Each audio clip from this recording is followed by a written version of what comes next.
When I was a child, I learned that LGBTQ people were promiscuous sinners. My parents never had to tell me that. Society did. All the time, everywhere. At school, at the church, in the movies. I learned to classify everything that escaped the heterosexual cisgender norm as weird, as wrong, as the other. Slide 1. For my fear, horror, and panic, at the age of 16, I had to admit that I was a bisexual. I knew that I had been hiding that deep inside my subconscious for a long time. I suppressed it. I was scared. I thought that if I accepted it, or even acted like I had no problem with it, people would discover my secret and immediately erase my past, my identity, and throw me in those lonely, discriminating categories. I needed to be disconnected from it as much as I could, so I performed LGBTQ phobia. Later on, I would understand that all that hate was not towards others. The main target was myself. Slide 2. I was born in a very conservative family in a small town in the countryside of Brazil. My mom is a Catechist, a person who teaches the principle of Christian religion to children, and my father is a very conservative man whose family came from Italy to try a better life in Brazil. Patriarchy crossed these family's values for generations. Slide 3. I remember questioning some things like why do we girls need to wash the dishes while our brothers get to watch TV? Why do I have to do ballet? Look at me. While I want to play soccer. Why should I wear this fluffy, fancy dress if I just want to go and play outside? Well, some things were harder for me to question. Like I said, the narrative on heterosexuality was strict. A relationship between a man and a woman is normal, and whatever escapes that is a sin or some sort of psychological disease. If you find yourself tempted to act on the sin, resist or heal. If you decide to surrender to the desires of the flesh, you will be an unhappy being, punished by God. These menaces reverberated in my brain like bells every time I looked at the mirror. I knew that what I felt for women was not just about the flesh or a disease, it was love. But society and the world screamed the opposite. It seemed like I would always have to choose between loving someone or deserving God's love and my family's approval. It was asphyxiating. I now understand that this toxic atmosphere that surrounded me was part of a wicked system that played us through our most intimate bonds. And I believe that this emotional structured game works through affect. Slide 4. The affect I'm going to talk about here is quite different from our idea of fondness. Slide 5. I like to say that these affects are kind of a bunch of invisible puppet strings that pull or releases us in particular situations. Linda Aho describes affect as a flow of resonances, a form of emotional communication between body and mind that influences us. It comes even before emotion, like the butterflies in the stomach when that long awaited kiss finally happens, or the gut punch of a betrayal, a reaction that happens in a fraction of a second, and although might become a feeling or a thought, it is still in its first embodied stage. Affect has made it possible for the system to control me from inside out. And I cannot think of a clever way to turn an oppressive system into something that we call common sense. Common sense on questions of gender and sexuality is, as a rule, defended by conservative politicians. And the demonization of behaviors that define normativity has been very useful tool for some politicians to achieve power. Slide 6. Jair Bolsonaro is an example of a candidate who was elected after openly attacking the LGBTQ community. His speeches invoked moral panic in the public space, suppressing healthy dialogues. Moral panic creates a threat and savior dynamic that puts the politician in a privileged position.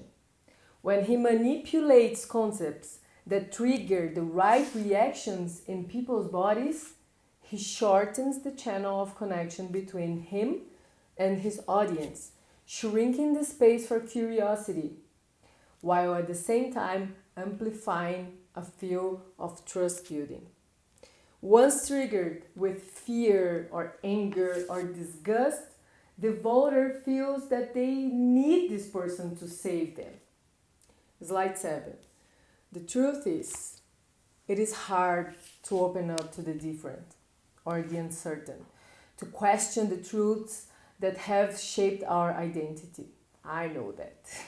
The construction hurts, and the politicians know that.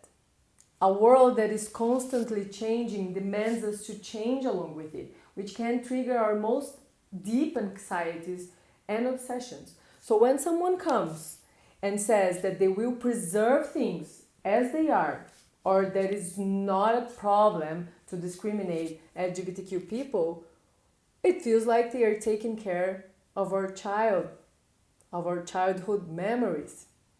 While social movements increasingly question the hierarchy and rules built in the patriarchal family, he presents himself as the savior of morality and family values. It can be magnetic. So Bolsonaro and other politicians use it to create political leverage. But these triggers would not be so exposed if they were not sustained by a very particular background. We have been taught to think that everything is divided in no more than two extremes: heaven and hell, right and wrong, men and women. Classifying peoples and behaviors in boxes makes it easier for controlling and ranking. But the lack of a spectrum not only overshadows many of us, it also makes us miss a very important part of our existence, which is complexity. Of course, there is someone dictating what is heaven and hell, what is right and wrong, and what it means to be a woman and a man. And I'm not talking about Bolsonaro or our parents. The dictator is what we call discourse. Discourse is an ongoing process of knowledge creation, the way we have crafted our subjectivities throughout time. Rather than a speech, discourse pervades our continuously repeated practices as a society, and they are based on representations that come from several sources, like religion, like the media, like the cinema. But the glue that ties all this together is a fact. Bolsonaro would not be able to control people in such a powerful way unless these rules and perspectives had not been deeply watered by the feelings we have for each other. So here, yes, we can talk about fondness. The look of approval from a parent to a kid is a matter of survival for them. Affect is what makes social rules come true. And it is the path through which this harsh system that controls us also uses us as its own soldiers to propagate this oppression. I have learned that bisexuals were promiscuous sinners in such an effective way that, although very confused, I felt disgust. I felt it.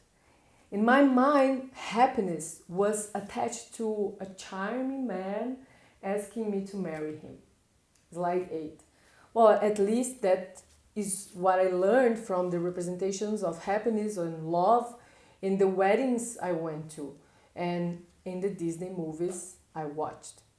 Can you imagine how these ideas contributed to shape my real relationships and our definitions of everything, our expectations of life? Well, in the midst of all that, I remained in silence about my sexuality for years, an invisibility that was killing me from inside out. I was deeply ashamed, and I did not want my parents to feel the same. So eventually, I realized that I would not survive if I did not let those feelings go. I searched for alternative books, references, videos, or people who could maybe bring me some fresh air. And then once a friend came to me and said, "Nobody will love you unless you love yourself first." It seems simple now, but it took me several weeks to digest and understand that and internalize it, but it was the beginning of a very deep change. At the age of 25, after finishing college, I got a job, and this tiny financial security and the self-love process I was going through helped me to have the courage to finally go out of the closet. Slide 10. Almost 10 years later, my parents still struggle dealing with it, but everything continues to transform. I made peace with myself, my family, and God. A transformation that grew me stronger. And once stronger, I felt that I could start giving back to my community. So I became an activist. Then I decided to pursue a master's in gender and acquire a knowledge that now I can use to continue mapping and acting on these systems of gendered oppression. In a paradoxical country like Brazil, that is highly dangerous for the LGBTQ community, we need to keep finding new ways to fight. Slide 11. Whilst we are top ranked on search for trans pornography, we also hold the higher absolute number of transgender murders in the world. These are crimes that reach Black peripheral women the most and involve humiliation. They are expressions of hate, pure hate, a scenario that raises many questions. And one of them for me is, at their very entrails, do these murderers hate others or themselves? Intellectuals have been for long assumed humans to be rational beings, despite our deep emotional anatomy. Maybe as a consequence of this ancient academic overlook, feelings have consistently been neglected by society in general, including by those committed to challenging the tires of gendered oppression, like activists, like organizations, and educators. We have for long assumed and argued that we need a systemic change. However, such a transformation is less likely to occur if we ignore a fact. Emotions have extrapolated the private realm. They have reached the political power. The question now is, can we use this knowledge to induce change? I do believe so. First, with information. We need to listen more and more to the communities that have been continuously marginalized by our racialized patriarchal society. We need to give them space to speak and listen carefully. We need diverse representation in the media, in the cinema, in schools. We need more progressive movements in churches. Education is key. Second, with self-awareness. We need to keep asking ourselves the toughest questions. What oppressions am I still reproducing? What programmation has the system inserted in me that I'm not still seeing?